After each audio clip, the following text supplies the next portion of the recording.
Анан бара турган жерибиз дагы экөө эле. Же тозок, же бейиш. Тозокко барасың, же бейишке барасың, болду. Бай болсоң дагы, кедей болсоң дагы, акылдуу болсоң, акылсыз болсоң дагы, кандай болсоң да бара турган жер экөө эле.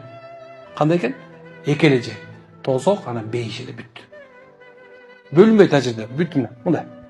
Алла Таала көрүнүшү киргенде, канча дипломуң бар эле деп сурабайт.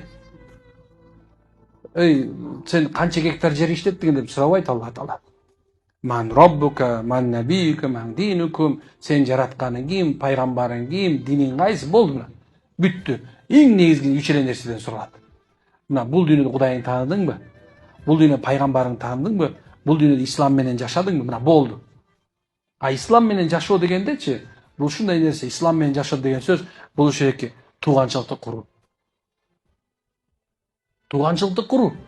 А тууганчылыкты куруу деген кандай десе, сен сени менен катышып жүргөнү менен катышыш эмес, сенден кол үзүп кеткен тууганың менен барып катышуу, бул тууганчылыкты куруу болот.